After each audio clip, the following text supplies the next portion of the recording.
Malika Zahiri, comment vous est venue l'idée de vous intéresser à ce personnage, Assia?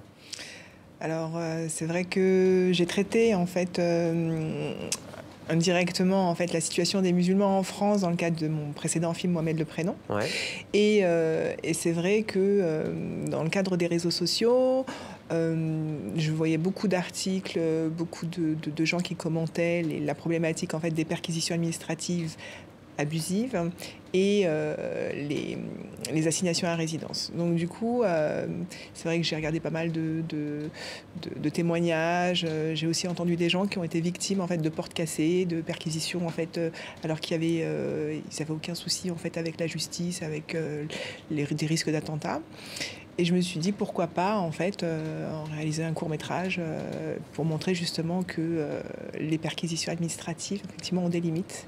Voilà. En tout cas, qu'elles ont des conséquences sur la vie des familles et notamment des enfants, plus jeunes. Voilà. Au-delà de l'histoire d'Assia, on a le sentiment que vous avez voulu nous alerter sur le malaise d'une partie de la jeunesse française, notamment post-attentat, avec ce qui en a découlé, et donc ces mesures d'état d'urgence qui, on le rappelle d'ailleurs, ont pris fin le 1er novembre, même si certaines des dispositions ont été intégrées dans le droit. Hein. Effectivement, ces perquisitions ont marqué en fait donc des familles, mais aussi des enfants. Donc en pleine nuit ou le matin très tôt, une équipe de raid qui casse une porte, des enfants sont présents. C'est vrai que je me dis, alors c'est vrai que l'état d'urgence est une mesure qui permet de prévenir justement les risques d'attentats en France, mais en qualité d'ancienne professionnelle de l'aide sociale à l'enfant, je me dis la protection de l'enfance qui aussi relève de l'État aussi.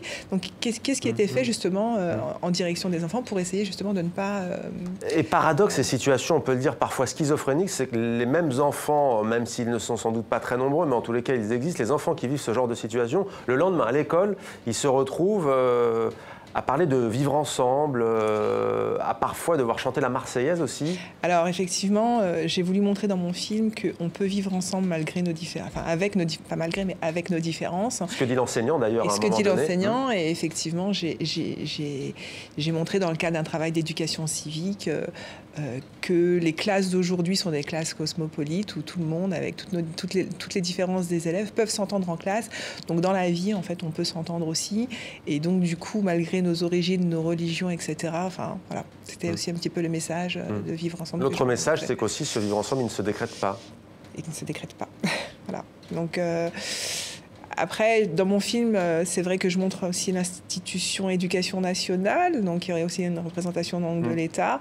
Et parfois, on peut effectivement enseigner des choses qui ne sont pas forcément, en fait... qui n'aident pas. Enfin, non, qui n'aident pas, mais qui ne reflètent pas la réalité de terrain. Tout le monde a préparé son exercice pour aujourd'hui.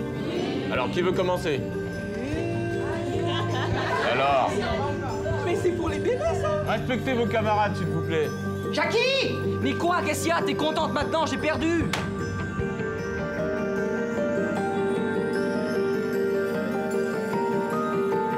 Est-ce qu'il porte des lunettes? Oui! Est-ce qu'il a une barbe? Oui, il a une barbe.